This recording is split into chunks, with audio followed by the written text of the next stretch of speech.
Amen. In your Bibles, please, First Samuel chapter 15. First Samuel chapter 15. Amen. First Samuel 15, verse number 22. Palig mo nindog ta, one verse na atong pagbasahon, and mag-ampo ta din, pabalikon ta mo og lingkod. Are you there? First Samuel chapter 15, verse number 22, dungan ta sa pagbasa ani. Ready, read. And Samuel said, "Hath the Lord as great delight in burnt offerings and sacrifices, as in obeying the voice of the Lord? Behold, to obey is better than sacrifice, and to hearken that the fat of rams." Let's pray. Father in heaven, thank you, Lord, for the songs. Thank you, Lord, for the message of the songs. Father, tonight we're praying again that please give us this message. Please, Father, use me in your way. Open the hearts of your people here tonight. Ay itugot, Ginoo, nga mauli kami nga walay bit-bit nga mensahe. Help us, O Lord, to enjoy this message and this time. Thank you, Father, for being so good and faithful to us in providing our needs. Father, I pray for the Holy Spirit, Lord, to convict each heart and to control each mind. Oh Lord, please bless our church, Lord. We pray in Jesus' name. Amen and amen. Now we read a passage here, one verse from one of the famous stories in the Bible about the first king.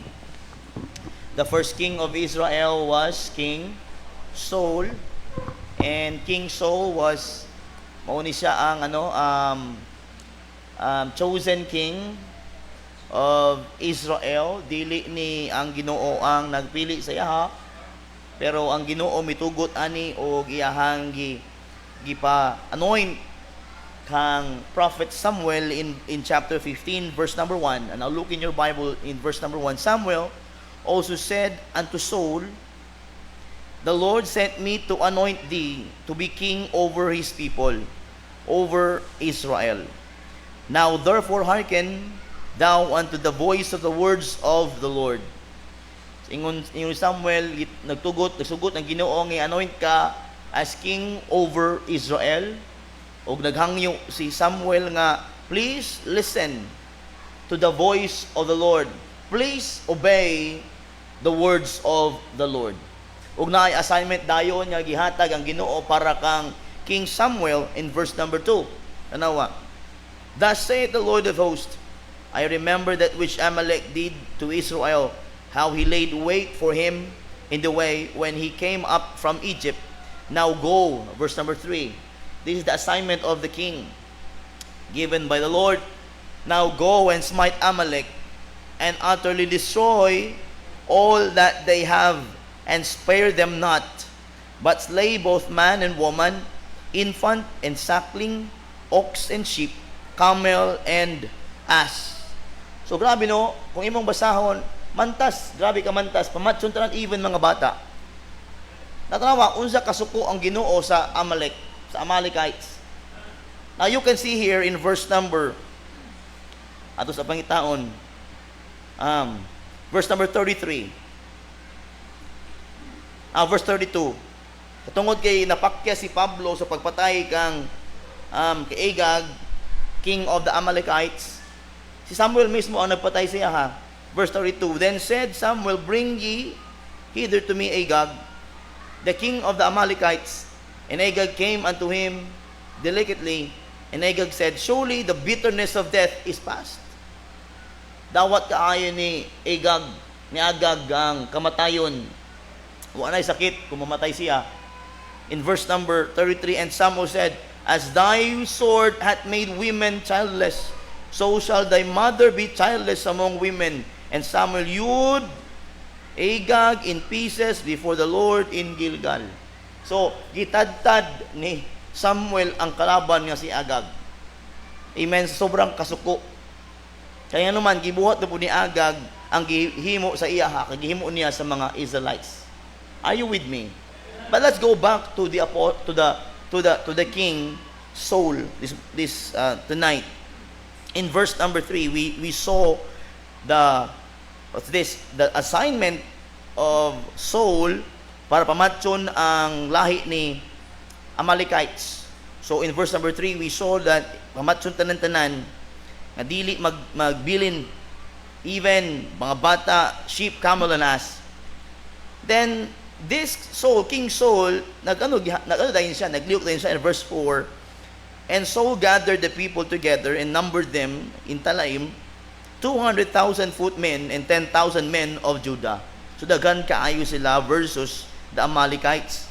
And Saul came to a city of Amalek and laid wait in the valley. Now, they were there in the war. But when they were in the war, mga igsoon, di ninyo makitaan nga ang assignment nga gihatag siya is nalupig man Ginoo ng Amalekites, pero ang pinaka-importante nga assignment wa niya mahimo.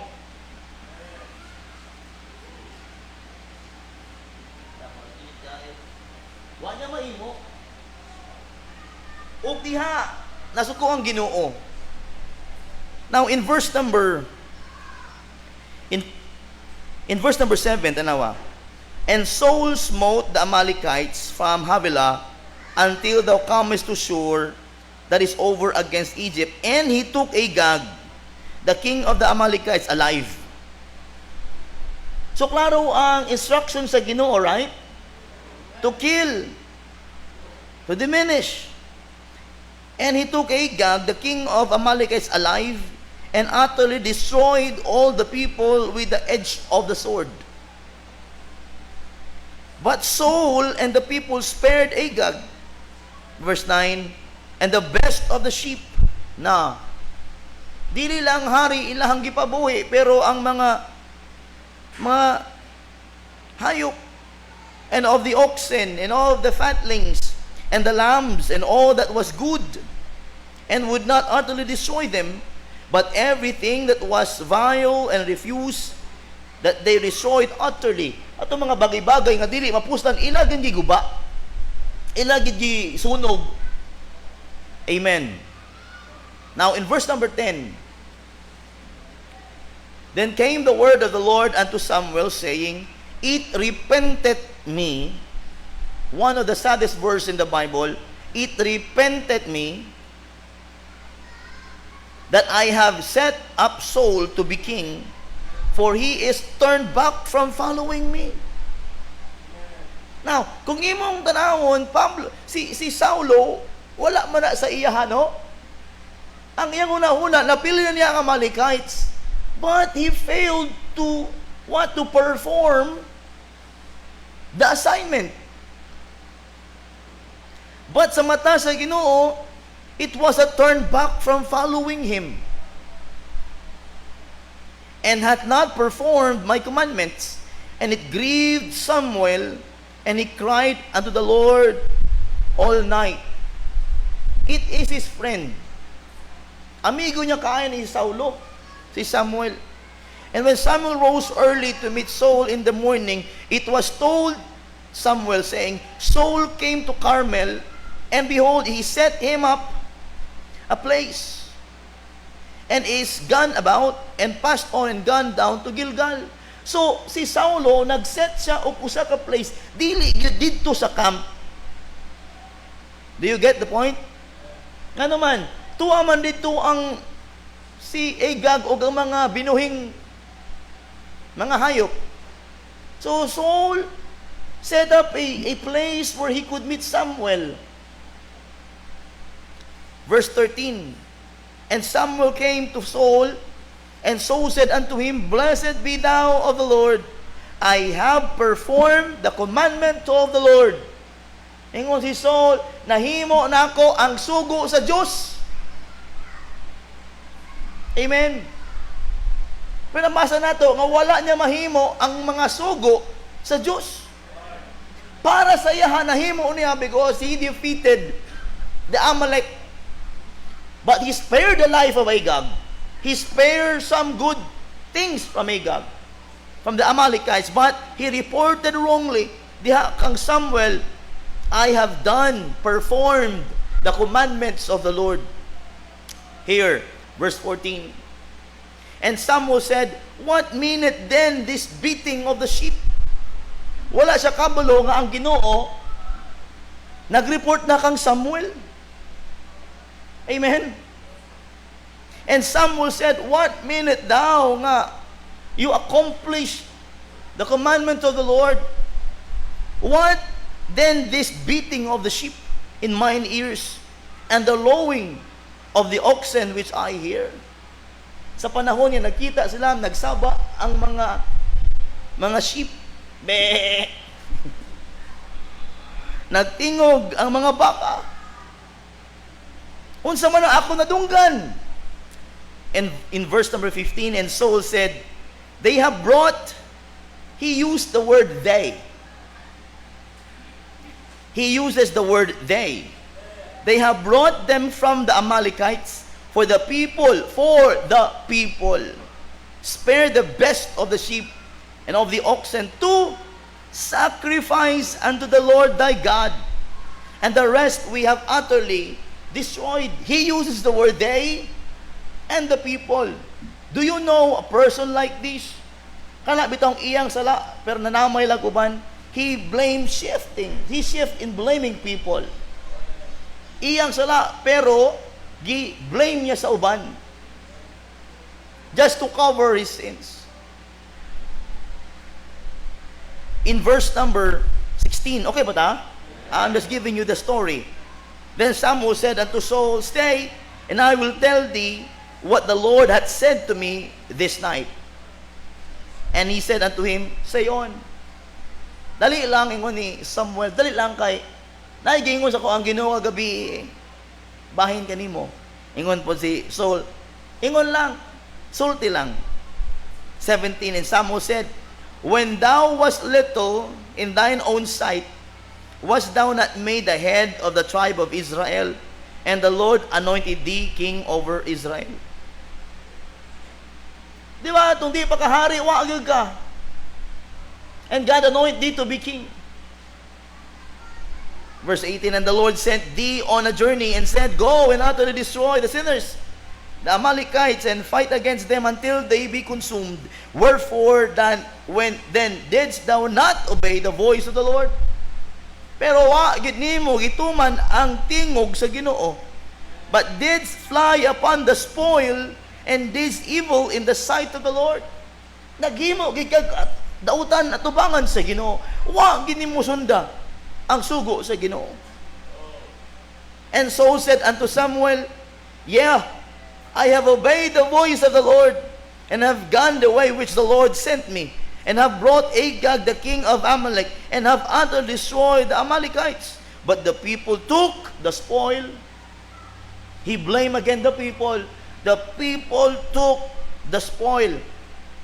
Amen. Paghari ka, walay people diha. Ikaw na, because you approved it.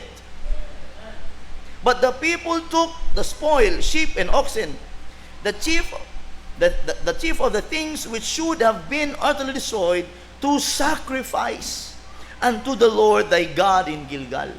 See that? Lisod kaayo magbutang og usa ka leader nga wala nakasabot. Wa nakasabot sa mga paagi sa Dios. Muna igsoon, lisod kaayo magbutang og leader sa church na wa nasayod sa kabubuton sa Dios. Nga dili maka-decide siyang kaugalingon. Unsa ba ang tama at tubangan sa Dios?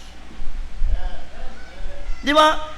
And we understand because si Saul here, nga gi-appoint man lang siya nga hari sa Israel kay gusto sa mga tao, dili gusto sa Dios.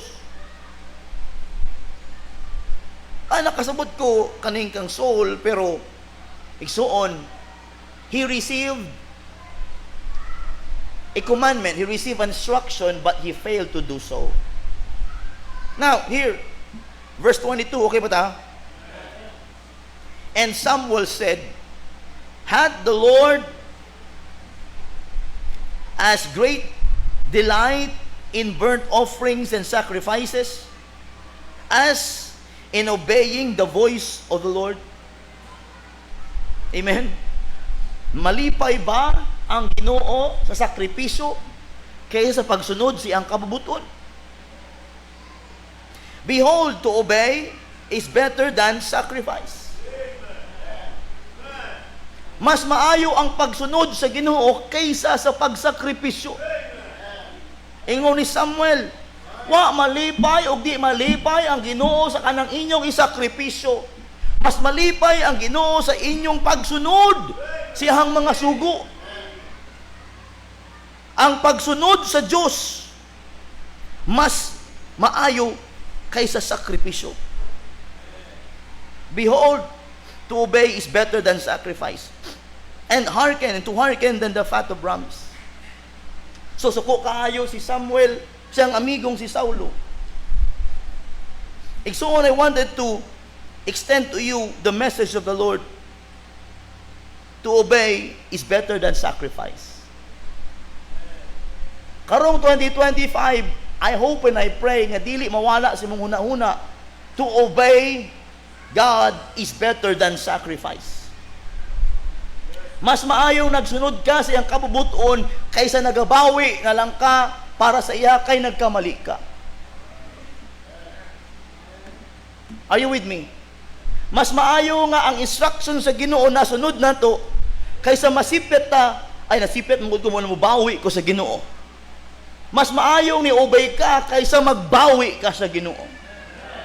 Wa nalipay og di malipay ang Ginoo sa bawi nato sa iya, ug mas malipay sa kung nisunod ka sa unang instruction niya sa ato. Amen. Kung unsa ka sayon ang pagsunod kaysa ang pagbawi. Nakasunod mo sa ako? Kana bitang nakay promise sa ako, unya wa nimo himua. Nya tungod kay you failed sa imong promise sa ako na naghimo kag bagay para makabawi sa imong promise sa ako Ang pagbawi may be good, pero unta nagkaroon tag taas nga respeto kung katong imong gipromisa imong gihimo. Tinuod o dili. Pareho aning sa magtiayon ang bana nagpromisa, honey, my love, so sweet. Karong atong anniversary, pakastan ta kabalik.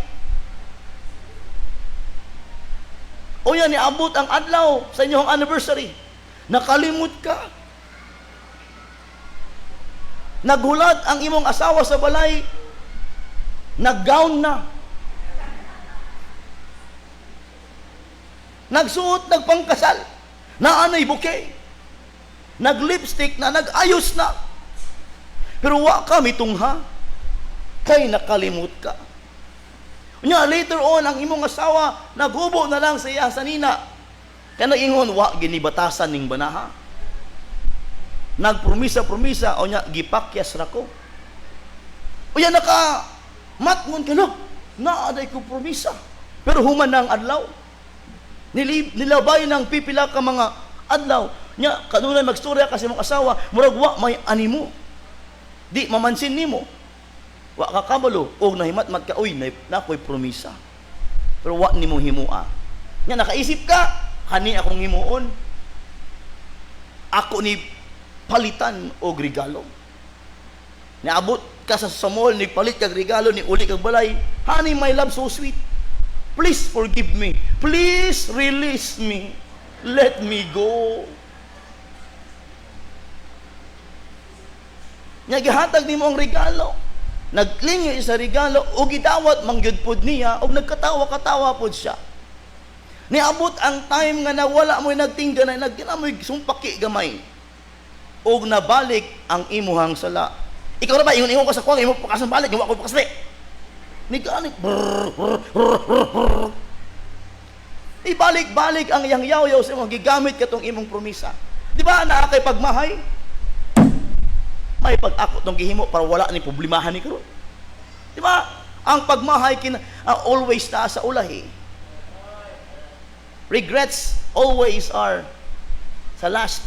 Ito, sa nga quote. Ha? All regrets are in the ito? Basta mo na to? Nasa huli ang mga pagsisisi.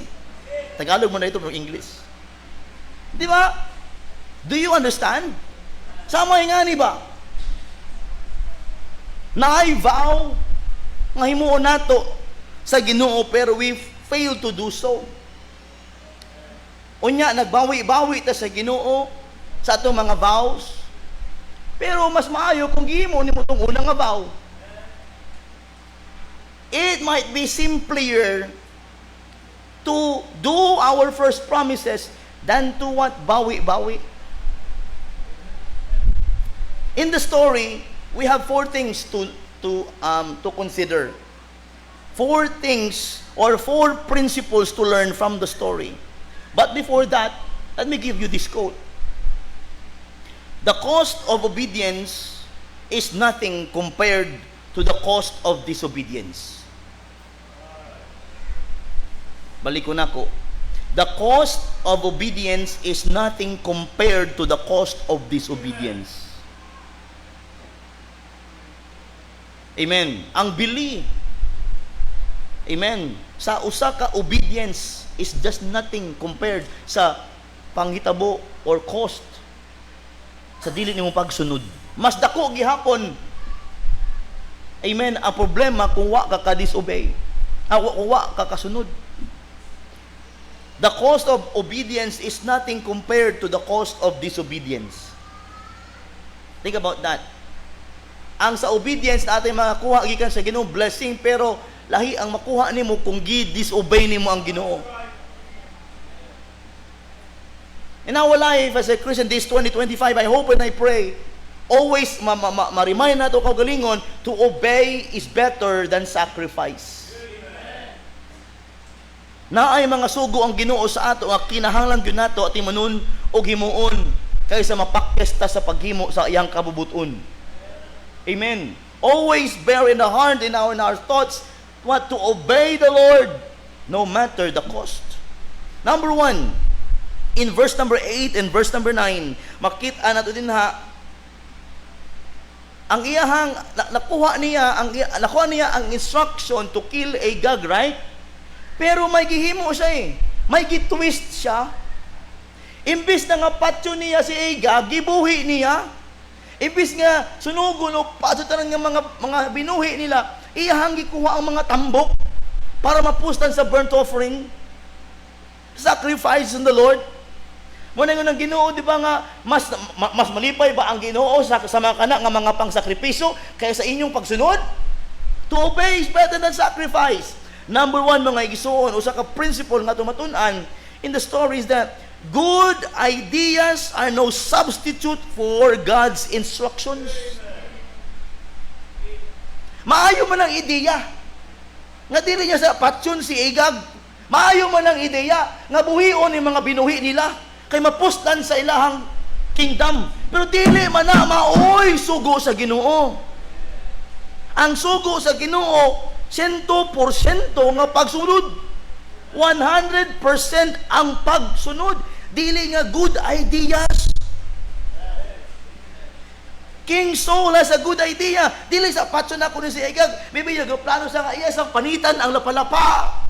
Iya sa kuwaan og mata. Pasakitan niyag maayo aya mamatay. Pero dili man na mauing sugo sa Dios. Do not spare the Amalekites. Good ideas are no substitute for God's instructions. Dili na to mailisan sa ato mga idea ang instruction sa Ginoo. Kay kung unsay instruction sa Ginoo, mao na dapat na. Ang imong maayong idea, okay man na, pero dili na maoy ideya sa Dios. Daganing sipya tabay nga lang ang mga bagay-bagay ani 2024. But I hope and I pray, karong 2025, our good ideas might be good, but that good ideas cannot substitute the instructions of the Lord. Tanaw ang iyang idea in verse number 8 and verse number 9. He spared Agag and the best of the livestock. Ang instruction sa Ginoo verse number 3. Completely destroy Amalek, including everything they possess. Mo na instruction sa Ginoo. Na instruction sa ato ang Ginoo in the Bible. Klaro kayo nga mga promisa. Matthew 6:33. Seek ye first the kingdom of God. That's an instruction. Pero problema nato, pwede naman siguro karon nga bulan di sana ako unahon ng Ginoo. Next month na karon lang gid nga bulan di na ko unahon ng Ginoo. Pero sunod nga mga bulan sundon gid nako ang Ginoo. Maayo man ang ideya nga na, pero dili man na instruction sa Ginoo. Dili sa ako mag-tithes kay gamiton sa nako ning tithes nako. Maayo man ang imong idea kay may paingnan man sa imong problema, pero dili man na maoy instruction sa Ginoo. We failed God's instruction by our ideas. Remember, our ideas are not better than the thoughts and will and ways of the Lord.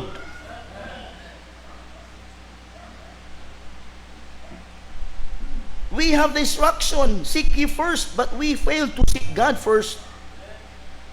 We may have good ideas, but that's not instruction. The Lord instructions us. The Lord gave us instructions to bring our tithes into the storehouse, but we fail to give our tithes. That might be a good idea nga imo sa gamiton sa uban, pero that is not the instruction of God. And we're aiming for blessings, and how can God bless us if we fail to these instructions? God, nasa ko kayong Ginoo kang soul din hiyo. Amen. Naapo si instruction, if ye love me, keep my commandments. But thus, we love God and keep His commandments every day. We failed so. Napa-instruction, be ye holy for I am holy. Pero kanunay nagasayaw kag TikTok. Amen. Grabe ka pasayaw ng TikTok. Ami kay tuktok ko ng imuhang ulo. Young people, TikTok is not for you. Wala ana sa imuhang cellphone. Nay nagamit sa kuwang account naging bulan. Nag-share kog TikTok. Pinuang ni pastor ta nag-share tag TikTok. Kuha na ko taga Davao ang nagamit sa kuwang account o nag-ilis na po yung password. Muna, hindi mo gusto magamit ang inyong mga account sa Facebook, always change your password every week.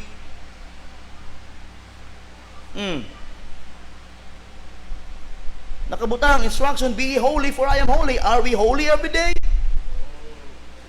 Di lang sa kay sa trabaho man gunin ako trabaho ba nga ingani gud pakantahon mo kung di mao.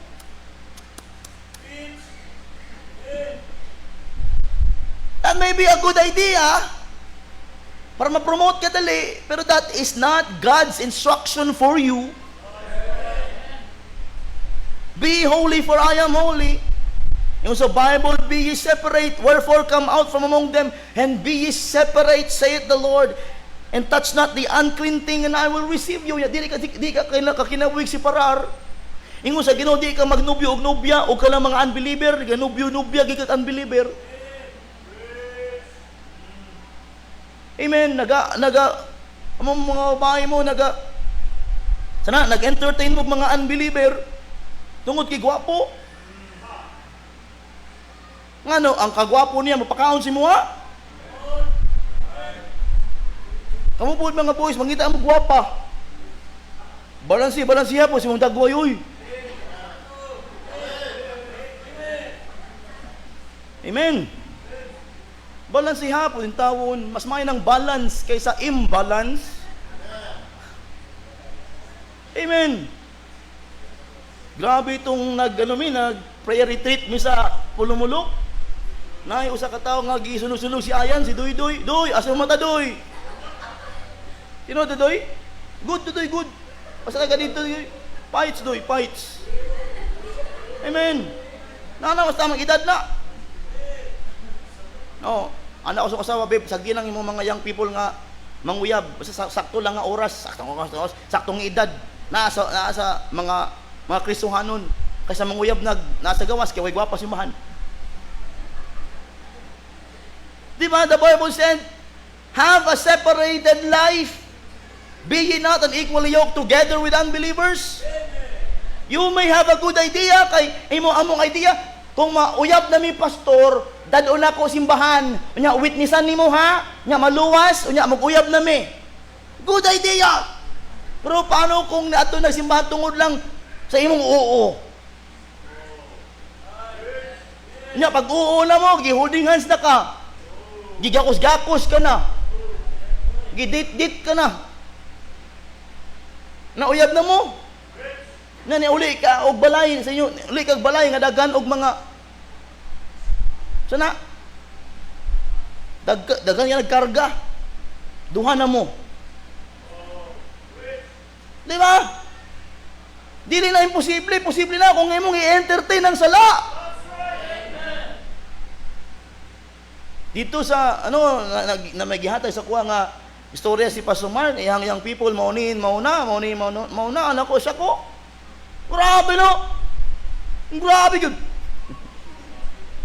When you entertain sin in your life, the sin will destroy you. Kung mong i-entertain ang sala, kanang sala, muna'y muguba sa imo. So, Saul may have a good idea, but there's no good ideas that can substitute the instructions of God. So in the end, palpak si Saulo. Amen. Na-quote din, obedience to God is the pathway to the life you really want.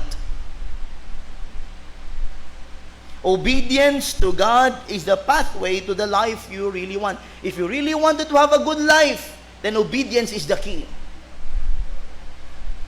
If you wanted to live a holy life in the Lord, then obedience is the key. If you want to have a blessed life, then obedience to God is the key. Our reasoning might be sound logical. Ano, bitaw, ingon ka nga, makasabot masiguro ang Ginoo, no? Si Saulo pa ka, makasabot na yung Ginoo kay para manisiya ang sakripisyo man eh. Diba? Tambok ra ba kay mga bakaw? Oh, mas makasabot ang Ginoo nga no gibuhi ko ni si Ega kay ako laplapan ning iyang mga lapalapa. Palisdan ako. Maayo man na yang idea nga na. Pero dili lagi na instruction sa Ginoo. Our reasons might be logical. Makasabot mang Ginoo ana. O makasabot di kayo ang Ginoo ana. Kay mas nakabaluman ang Ginoo sa ato. Our God is all-knowing. Nakalimot ka? Mag-ingon-ingon ta, makasabot na Ginoo. Gamay mo lang ni pastor. Makasabot na Ginoo na. Lagi kasabot yung Ginoo. Because God is an all-knowing God. Nakasabot ang Ginoo kung unsa ka klase. Amen. Amen. Nakasabot yung Ginoo nga mubigay gyud ka. Amen. Amen. Amen. God's ways are higher than our ways. In Psalms 18:30, as for God, His way is perfect. The word of the Lord is tried, and He is a buckler to all those that trust Him. Okay na tana? Good ideas cannot substitute God's instructions. Number 2, in verse number 10 and verse number 14. Remember, si King Saul, nagtultol sa place kung asa sila mag-meet ni Samuel para dili na makita ni Samuel ang mga iyang gibuhi o si Agag. And he uses the words they and the people. Number 2, principle ang matunan nato, good covering cannot hide sin from God. Good covering, di lang good ideas, but good covering cannot hide sin from God. maski maayo kaayo ka sa pagtago sa imong sala, pero dili gyud nimo matago atubangan sa Ginoo. God will reveal that sin. You see, ingon ni Samuel now, Saul, unsa man ako nadungkan? Ingod ka wala, ilahamang ko lang dala diri. Kay maay na lang na pang sacrifice sa Ginoo og ang mga mapustan among gidala og ang di mapustan na awan na gid. Good covering. He uses the word they and the people. Saul attempt to cover his sin in verse number 12. Dalawa. And when Samuel rose early to meet Saul in the morning, it was told Samuel, saying, Saul came to Carmel, and behold, he set him up a place, and he's gone about, and passed on, and gone down to Gilgal. See that? He set a place. Pwede makitaan ni Samuel ang iyang gipanghimo. He might be a good coverer of the sin, but he cannot cover his sin from God. God's revelation in verse number 10, 11. Nadunggan ni Saulo, giingon sa Ginoo kang Samuel, Samuel, I repented that I made Saul to be king over my people, because he turned his back from me. Kabalo na Samuel, usayang adton dito kang Saulo. Pag adto niya dito, nag-set of place si Saulo, layo sa ilahang gipanghimo nga sala, pero nahibaw-an gihapon niya nganuman God will reveal the sin. Saul's actions displeased the Lord and were exposed. The Lord exposes the sin of Saul. Now in Job 26:6. Job 26. Job 26, verse number 6. Hell is naked before him, and destruction hath no covering. Hell is naked before him, and destruction hath no covering. Amen. Psalms 33, verse 13. Psalms 33, verse number 13. The Lord looketh from heaven, He beholdeth all the sons of men. From the place of His habitation, He looketh upon all the inhabitants of the earth.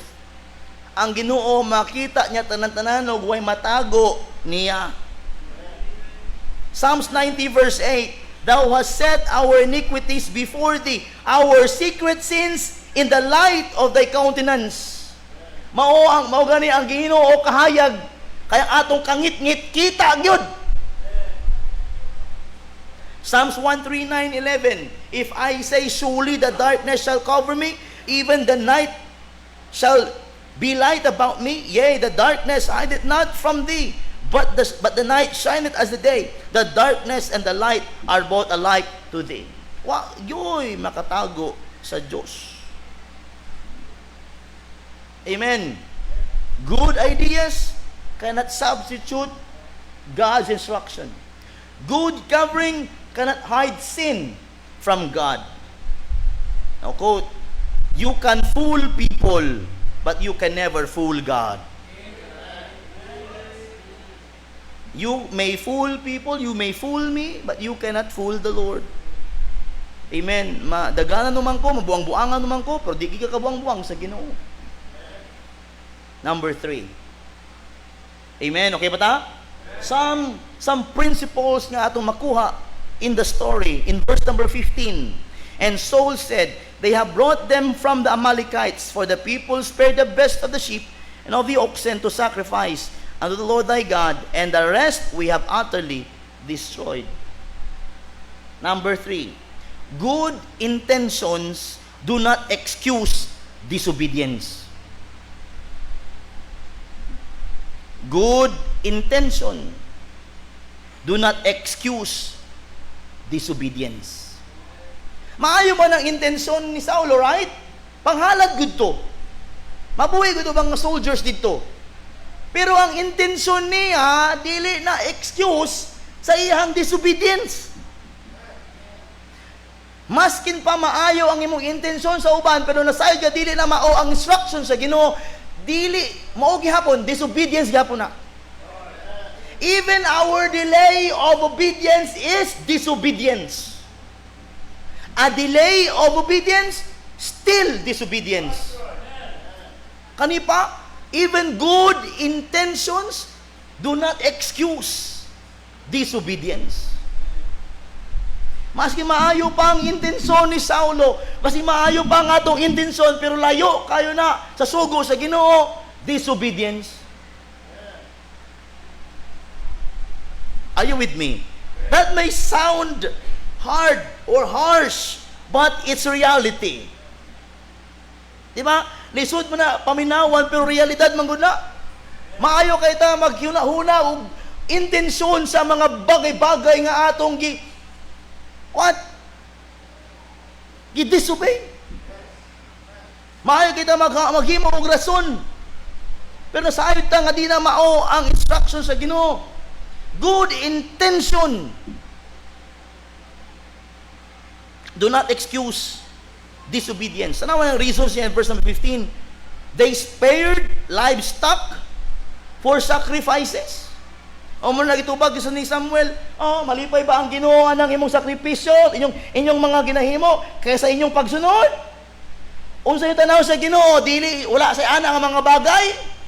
The earth is the Lord's and the fullness thereof. Iya ang tanang butang sa kalibutan, unya manghatag kag mga butang gikan sa kalaban. Ihalad nimo sa Dios ang mga bagay-bagay nga iya sa kalaban, di ba insulto? Your intentions might be good, but that cannot cover your disobedience. Even nung kinabuhing Kristohano, daghan ta mga paagi, pero kung di na paagi sa Ginoo, dili gina maayo, di gina excuse. Awa ang perspective sa Ginoo. We cannot make something good out of what God has commanded us to destroy. Dili pwede nga makaangkon tag maayo sa bagay-bagay, mga bagay-bagay nga gusto niyang gubaon. Amen. Gusto Ginoo gani nga gubaon pamatson kay di sa gusto anang mga bagaya unya imong gikuha niya imong nang hinuli ihalad. Amen. Amen. Amen. Ang kinabuhi Kristohano pati nga nata, we must be thinking about our excuses nga himuon sa Ginoo, nga unta ka ng excuses mga igsoon, dili na sa disobedience. To find an excuse to the commandments of God is disobedience. Kung mangita kag excuses sa mga sugo sa Ginoo, well, mga igsoon, already na, mauna na, disobedience na. That may sound harsh or hard, but it is reality, maunay gusto sa Ginoo. Ano sa mensahe ni sa Ginoo kang Saulo in verse 16? Then Samuel said unto Saul, stay, pabilin, and I will tell thee what the Lord hath said to me this night. And he said unto him, say on. And Samuel said, when thou wast little in thine own sight, wast thou not made the head of the tribes of Israel, and the Lord anointed thee king over Israel? Saulo, kinsa man ka sa una, gamay-gamay man lang ka dito sa imuhang tribo. Napilian lang ka, o gitugutan lang ka sa Ginoo nga may mong hari sa iyang katawhan. Ano di ka maminaw? Amen and amen. Jeremiah. Okay ba ta? Jeremiah 9:23. Thus saith the Lord. Jeremiah 9:23. Thus saith the Lord, let not the wise man glory in his wisdom, neither let the mighty man glory in his might. Let not the rich man glory in his riches, but let him that glorieth glory in this, that he understandeth and knoweth me, that I am the Lord which exercise loving kindness, judgment, and righteousness in the earth. For in these things I delight, saith the Lord. Wow. Number one, good ideas. Good ideas are no substitute for God's instructions. Good covering cannot hide sin from God. 3. Good intentions do not excuse disobedience. And lastly, but let me, as I go sa verse number 4, let me give you this quote. Are you ready for this? God doesn't want your sacrifice. He wants your obedience. God doesn't want your sacrifice. He wants your obedience. Amen? Kana bito mapakyas ta, example, kana mapakyas ta sa itong promisa. Yang mayungon ka sa Ginoo, sige lang Lord, makabawi lang ko. Sige lang Lord, bawian ta ka. Napakyas mo karon pero bawian ta ka. Magsakripisyo kog dako-dako sa imuha. Pero mali day na eh. Amen? Malipay pa ang Ginoong gihimo nimo ang iyahang gusto kaysa magsakripisyo ta. Ay pastor, wala man ko na sipyat mo. Mao gani di kita magkasipyat sa ato mga promisa sa iya. It's like mas maayo pa mag-tithe ta kaysa magsakripisyo taghatag sa Ginoo. Alam mo, kung mag-tithe lang tantanan,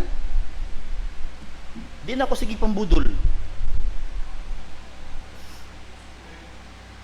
Kaya nga naman, short man gid always. Asa man ginakuha ang mga galastuson sa tithing man. Di man pwede kuhaan ang missions, kaya dili man na for that.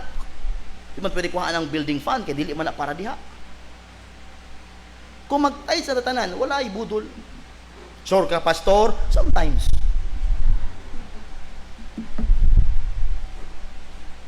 Ngayon sa Ginoo, kung mo-obey lang ta, malipay pa ang Ginoo kaysa sa itong mga sakripisyo. May panalangin man gud kung mag-obey ka sa Ginoo, obey ka sa Ginoo, may panalangin man gud. Nga naman, pastor, ang sacrifice walay blessing, may blessing. Pero nga nung nag-sacrifice ka, tungod kay wala ka kasunod, di ba?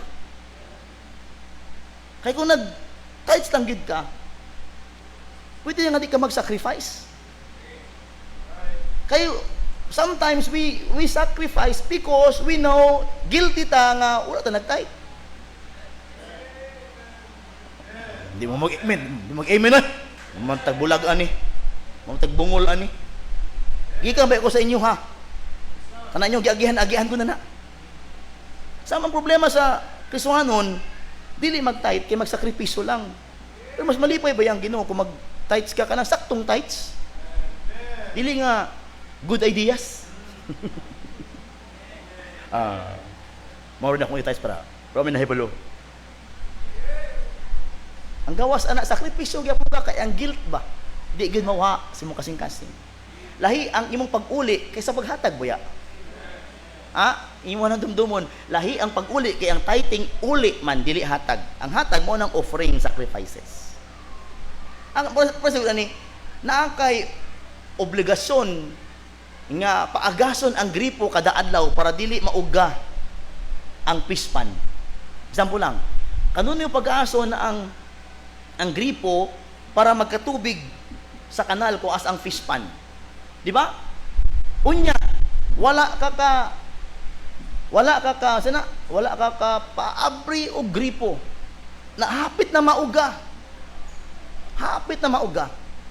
Pero nagpaagas kag sige na karon, sige nagpaagas aron lang mga matubigan ang tanang mga bagay-bagay.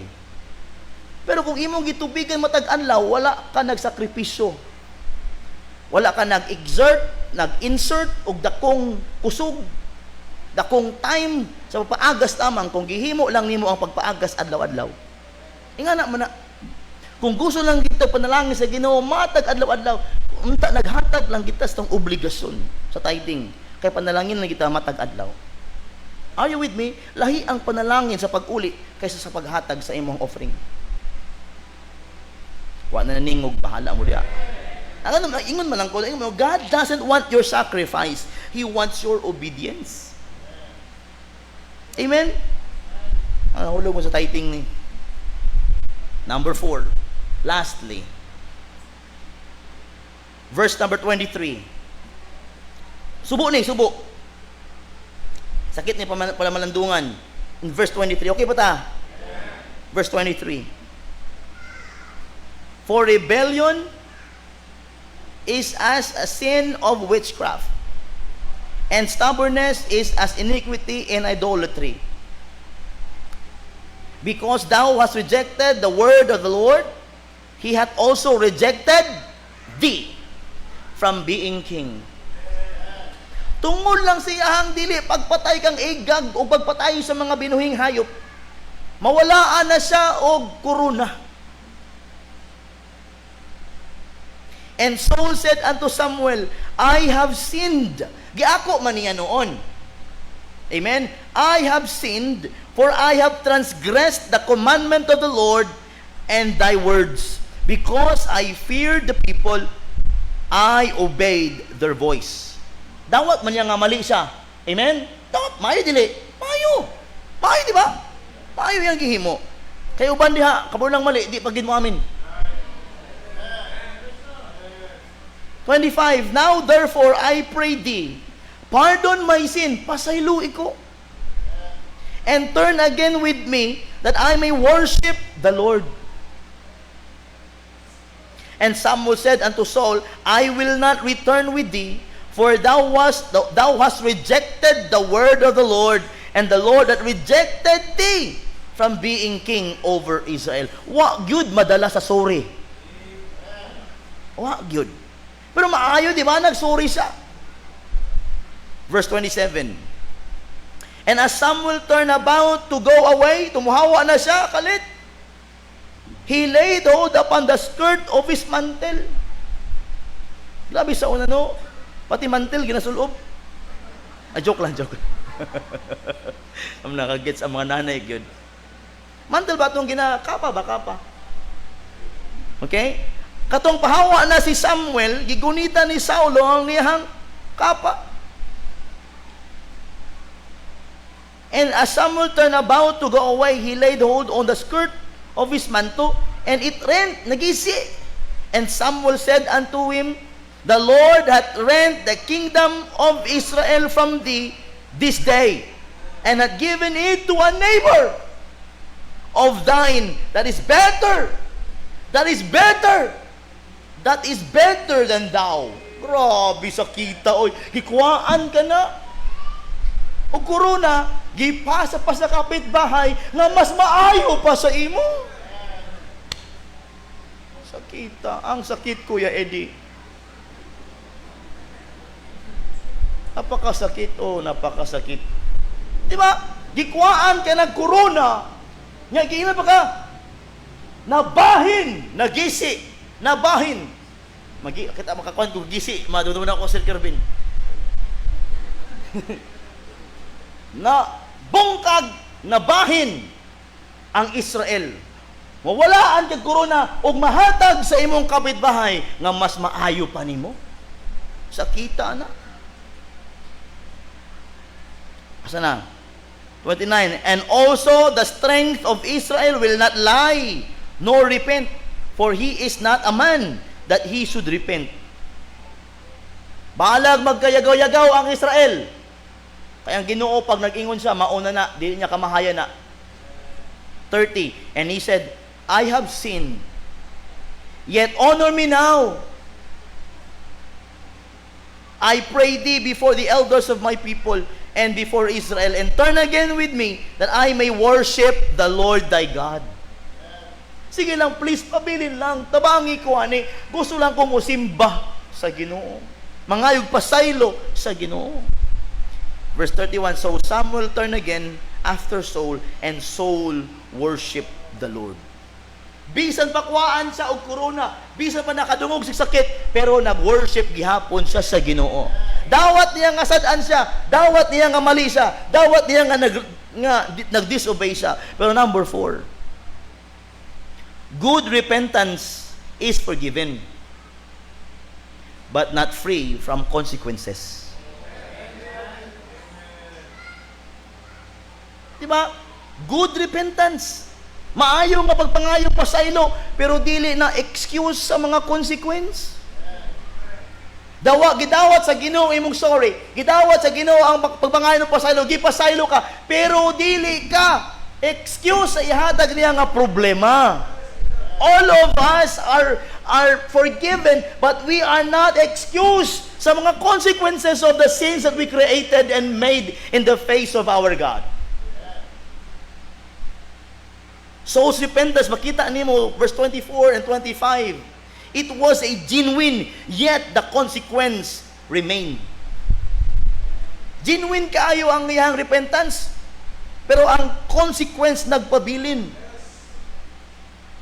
Unsa matong consequence? Rejection from being king. Verse 23. Kingdom torn from soul. Verse 28. Replaced by someone better. Grabe. Tatlo ka consequence. Rejected as king. Amen. Kingdom torn. Replaced by someone better. Consequence. O kung niya abot na si David, di ba? Kana makita niya si David, kulo-kulo ang iyang dugo. Consequence nga walay peace because of sin. Kung imong basahon ng kinabuhi ni Saulo, kung tungaan na si David, gakulo gyud ang dugo ni King Saul. Nga naman, nakita niya gyud si David, mas maayo gyud sa iya. Wala gyoy kalinaw sa kinabuhi ni Saulo because of that one disobedience. One disobedience. But 3 consequences. Rejection from being king. Kingdom torn and replaced by neighbor better than him. Di man lang si Saulo. Moses, forbidden from entering the promised land because of what? Disobedience. Ingon sa Ginoo, speak to the rock, but he smite the rock. And not just once, but twice. David faced sorrow over the death of his child. Kaya nagkasala siya. Samson died as a prisoner among the enemies because he disobeyed. Listen to this. Sin offers temporary pleasure, but often leads to a lifetime of regret. Sin, a moment of pleasure, a lifetime of regret. Hosea 10:12. Hapit ako mahuman. Hosea chapter 10 verse number 12. Sow to yourselves in righteousness, reap in mercy. Break up your fallow ground, for it is time to seek the Lord. Till he come and rain righteousness upon you. Ye have plowed wickedness, ye have reaped iniquity, ye have eaten the fruit of lies, because thou didst trust in thy way, in the multitude of thy mighty men. Consequences came because of our disobedience and sin. Good repentance is forgiven, but not free from consequences. Naikanta, sin will take you farther than you want to go. Slowly but wholly, taking control. Sin will leave you longer than you want to stay. Sin will cost you far more than you want to pay. That's a true song. So that's number 4. Good repentance is forgiven, but not free from consequences. Abi nato, napasaylo na ta, pero naapay consequence. Parang tayo salamat, nakapangayo na ako pasaylo. Murag easy na kaita, pero waka kabalo, consequences are coming. Kay anak man ka sa Ginoo. Anak man na, kay kung di ka anak, walay forgiveness, oy. Masking dili maayo na hitabo sa imo ha, pero kay di man ka anak, pasagdan ka sa Ginoo oy. Dito ka na sa impyerno magsala-sala. Amen. To obey is better than sacrifice. Now, let's go back in 1 Samuel 15:22. Sa atong screen. 1 Samuel 15:22, and I'll be done. Maya. And Samuel said, had the Lord as great delight in burnt offerings and sacrifices, as in obeying the voice of the Lord?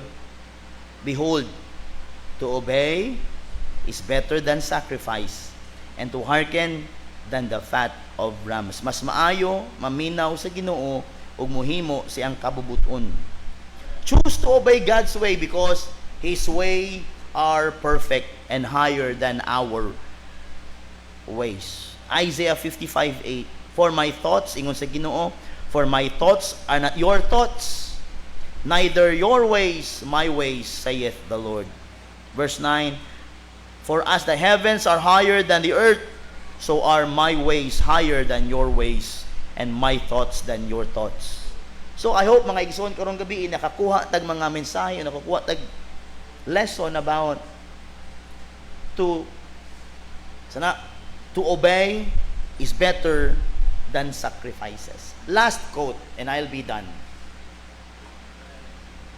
Listen to this. God delights in our obedience. God delights in our obedience, not our excuses. Nalipay ang Ginoo sa atong pagsunod, dili sa atong mga rason, dili sa maayong excuses. God delights in our obedience, not our excuses. Karong gabi, this is the first Sunday of the year. Unta magtataks tong kasing-kasing. To obey is better than sacrifice. So itong upat, number 1, good ideas are no substitute for God's instructions. Good covering cannot hide sin from God. Good intention do not excuse disobedience. And lastly, good repentance is forgiven but not free from consequences. That's good. This sermon, kung napangin nyo ang 2024 January nga notebook, ako na ning giwali. Pero nakalimot lang mo. Inga naman ta, we often forget what is most important.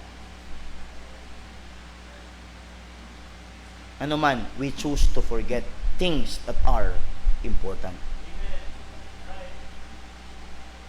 No?